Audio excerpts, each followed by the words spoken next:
गांव से थोड़ी दूर एक रहस्यमयी महल था जिसका मालिक पुष्पा था। वो गांव का सबसे अमीर आदमी बनना चाहता था।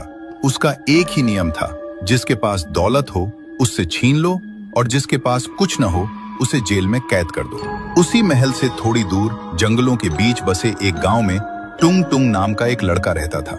वो गांव का सबसे अमीर आदमी था, लेकिन उसका दिल बहुत बड़ा था। वो हमेशा गरीबों की मदद करता, अपनी दौलत गांव वालों में बांटता और सब उसकी इज्जत करते थे।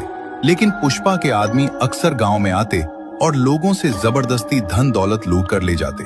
गांव के लोग सिर्फ एक ही नाम से डरते थे, पुष्पा। लोग दिन भर खेतों में मेहनत करते, फिर भी उन्हें पेट भर खाना नसीब नहीं होता था। पुष्पा चाहता था कि सारी दौलत सिर्फ उसके पास हो। टुंग टुंग ये सब देखकर दुखी हो गया। उसने ठान लिया कि वो अपने गांव को पुष्पा के अत्याचार से आजाद कराएगा। एक दिन पुष्पा के आदमी गांव में आए और लोगों से दौलत मांगने लगे। एक गरीब आदमी दौलत नहीं दे पाया तो वे उसे पकड़कर कैद में ले गए। ये देखकर टुंग टुंग तुरंत पुष्पा के महल पहुंचा और बोला, तुम्हें जो चाहिए मैं देने के लिए तैयार हूँ, लेकिन मेरे गांव वालों को आजाद कर दो। पुष्पा की आंखों में लालच चमक उठा।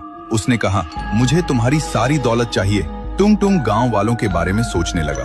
अगर उसने दौलत नहीं दी तो गांव वाले हमेशा परेशान रहेंगे, इसलिए उसने बिना कुछ सोचे समझे अपनी पूरी दौलत पुष्पा को दे दी। अब पुष्पा पहले से भी ज्यादा अमीर बन चुका था। उसके महल में सोने के संदूक भर चुके थे। वो खुद को दुनिया का सबसे ताकतवर आदमी समझने लगा। गांव वाले खुश थे। उन्हें लगा कि अब उनका डर खत्म हो जाएगा। कुछ दिनों तक सब ठीक रहा, लेकिन धीरे धीरे पुष्पा बदलने लगा। उसके पास जितनी ज्यादा दौलत आती गई, उसका लालच उतना ही बढ़ता गया।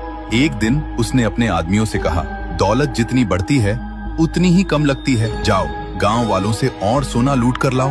पुष्पा के आदमी फिर गांव पहुंच गए। ये देखकर गांव वाले हैरान रह गए। उन्होंने कहा, लेकिन टुंग टुंग तो अपनी सारी दौलत तुम्हें दे चुका है। पुष्पा का आदमी हंसकर बोला, पुष्पा का हुक्म कभी खत्म नहीं होता।